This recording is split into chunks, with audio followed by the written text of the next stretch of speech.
High friends welcome back to my channel. आशा करी তোমরা যে যেখান থেকে দেখছো সবাই খুব ভালো আছো আর আমিও ভীষণ ভালো আছি। তো দেখো আমি আজকে একটা ছোট ব্লগ তোমাদের সাথে শেয়ার করছি। আমি অন্নপূর্ণা পুজোতে ঠাকুর দেখতে গেছিলাম, তারই একটা ছোট্ট ব্লগ। তো এটা অন্নপূর্ণা পূজার দ্বিতীয় দিন একটু বেরিয়েছিলাম ঠাকুর দেখতে। তো দেখো প্রথমেই চলে এসেছি, এটা আমাদের বিষ্ণুপুর ঝাউতলা। তো এখানে এসে দেখলাম বেশ বাচ্চাদের নাচ হচ্ছিল আর প্যান্ডেলটা খুব সুন্দর করেছে, ঠাকুরটাও খুব সুন্দর হয়েছিল।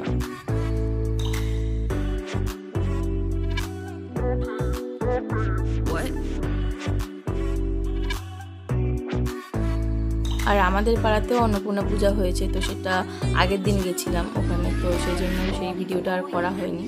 সেজন্য আমাদের পাড়ার ঠাকুরটা আর তোমাদেরকে দেখাতে পারলাম না। আর আজকে জানো তো প্রচুর জায়গায়, মানে যে কটা জায়গায় গেছি প্রত্যেকটা জায়গায় দেখলাম ঠাকুরের ভোগ দিচ্ছে।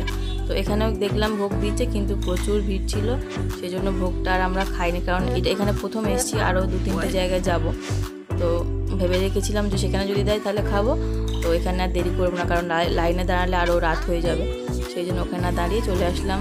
এটা হচ্ছে রাজারহাট খামার, তো এখানেও ভোগ দিচ্ছিল।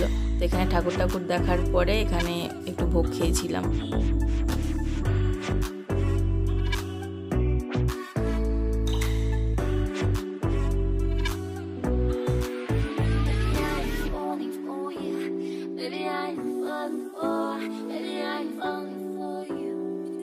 তারপর এখানে ঠাকুর দেখার পর এখন দেখো লাইনে দাঁড়িয়ে পড়েছি ভোগ নেওয়ার জন্য। আর ভোগ নিয়ে আমরা ওখানে দাঁড়িয়ে খেয়ে নিয়েছিলাম, নিয়ে তারপর আবার অন্য একটা জায়গায় গেছিলাম ঠাকুর দেখতে। আর এটা কোন জায়গাটা বলো তো, এর অপোজিটেই হচ্ছে একদম জি বাংলা সেট, দিদি নাম্বার 1, সারেগামাপা সমস্তটাই এখানে হয়। ওই যে দেখো আমার পিছনে একটা সাদা গাড়ি দেখা যাচ্ছে, ওর পাশে যে বড় গেটটা ওটাই ভিতরে যাওয়ার রাস্তা। দিদি নাম্বার 1-এর লোগোটাও দেখা যাচ্ছে। তো ওই সামনেরটাই হচ্ছে দিদি নাম্বার 1-এর স্টুডিও, ওর পাশে আছে আবার সারেগামাপা স্টুডিও। পরপর অনুষ্ঠানগুলো ওখানে হয় জি বাংলার। সেই জন্য এই জায়গাটাতেই পুজোর কটা দিন ফাংশন যে কটা দিন হয়, তো সারেগামাপার থেকে অনেকেই আসে গান করতে, এবারেও এসেছিল। তো ওখানে ঠাকুর দেখার পর এখন চলে আসলাম আমাদের পাশের পাড়া, মানে বিষ্ণুপুর কামার বাড়িতে। আর এখানেও ভোগ দিচ্ছিল, তো এখানে ঠাকুরটা দেখে আমরা চলে গেছিলাম, ভোগ যেহেতু আগে খেয়ে নিয়েছি। তারপর এখানে ঠাকুর দেখে চলে গেলাম রাজারহাট রেগজনিতে। ওখানেও প্যান্ডেলটা অসাধারণ করেছিল আর আলোকসজ্জাটাও খুব সুন্দর হয়েছিল। ওদের ওখানেও ফাংশন চলছিল, তো ফাংশনের মাঝখানে 15 মিনিট ফাংশন অফ করে এরকম মিউজিকের সাথে বেশ লাইটিংটা দেখাচ্ছিল, খুব সুন্দর লাগছিল দেখতে। তো সমস্তটাই দর্শকদের জন্যই করা, দর্শকরা যদি না দেখে সমস্ত জিনিসটাই বৃথা হয়ে যায়, তাই না?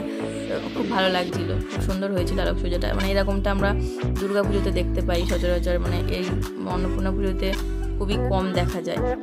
যেখানে হয় আবার খুব বড় করে হয়, আবার যেখানে হয় না তো একদমই হয় না। খুব সুন্দর করেছিল আলোকসজ্জাটা। তার ওখানে বড় করে মেলাও বসে। তো ঠাকুরটা দেখার পর আমরা একটু মেলা ঘুরে তারপর আবার বাড়ি চলে এসেছিলাম।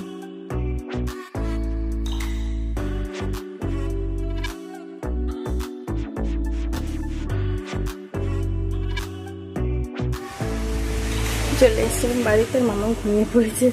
ওর এখন রুটি বানাবো, রুটি বানিয়ে খাইয়ে তারপর ওকে ঘুম পাড়াবো, একটু উঠতে হবে। ও তো উঠে পড়েছি, চলে এসেছি বাড়িতে চলে এসেছি ও তো। তো আজকের ব্লগটাকে আমি এখানেই শেষ করছি। আজকের ব্লগটা তোমাদের কেমন লাগলো অবশ্যই কমেন্ট করে জানিও, আর ভালো লাগলো একটা লাইক দিয়ে দিও। তো দেখা হচ্ছে অন্য আরেকটা ব্লগে। ততক্ষণ তোমরা সবাই ভালো থেকো, সুস্থ থেকো, টাটা।